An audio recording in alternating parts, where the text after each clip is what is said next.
Pourquoi on me manque de respect alors que je suis une bonne personne et gentille?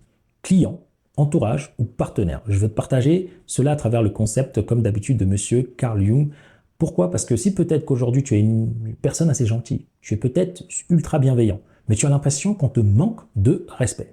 Que ce soit en business ou avec tes clients, avec ton ou tes partenaires, avec ton entourage, sache que cette vidéo, elle est parfaite pour toi. Donc reste bien attentif jusqu'à la fin parce que je vais te partager tous les protocoles qui font que ça arrive.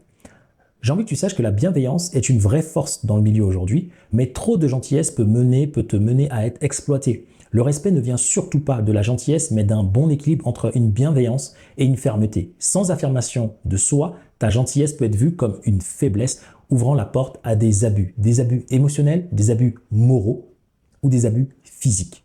Que ce soit, peu importe où en fait finalement. Donc, être trop gentil sans savoir dire non, pousse les autres à te demander toujours plus. C'est inconscient.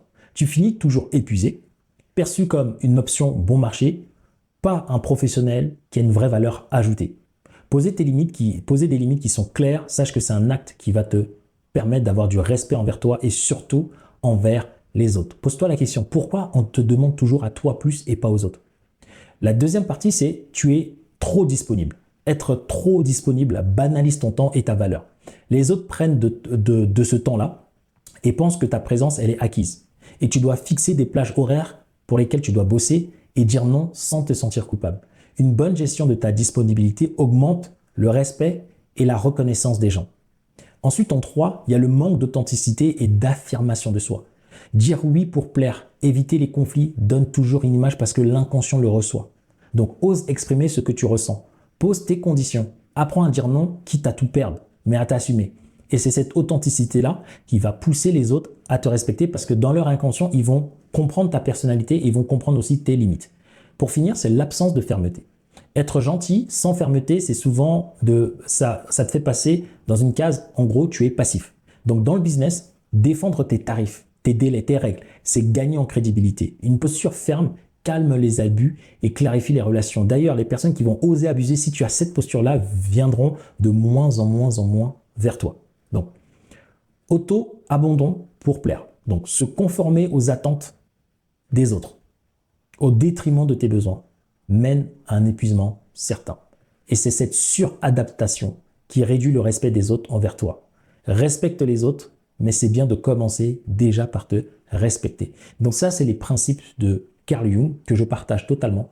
Et en conclusion, j'espère que tu as compris que être gentil ne suffit pas pour avoir du respect.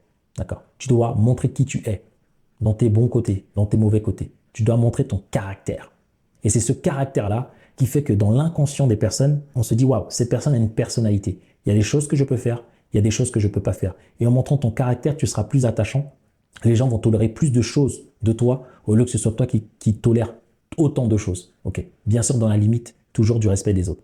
Et sache que c'est un concept que j'aime bien travailler aussi avec mes clients en interne. Donc si tu veux déposer ta candidature et que tu as une activité où tu souhaites la développer, tu peux aller regarder, il y a une partie dans la présentation du programme qui s'appelle Transcendance Quantique, où c'est à partir de là, on va travailler sur tous ces points-là, qui soient en toi ou qui soient avec les autres, parce que pour fixer tes tarifs, beaucoup d'entre vous, vous avez peur, vous avez des croyances, vous avez des blessures.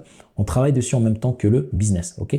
Et sans plus tarder, si tu as envie d'en savoir un peu plus sur cette page, regarde les autres vidéos qui sont ici, parce que celles-ci vont aussi t'apporter de la valeur. Je te remercie et puis je te dis à très vite dans de prochaines vidéos. Ciao, ciao!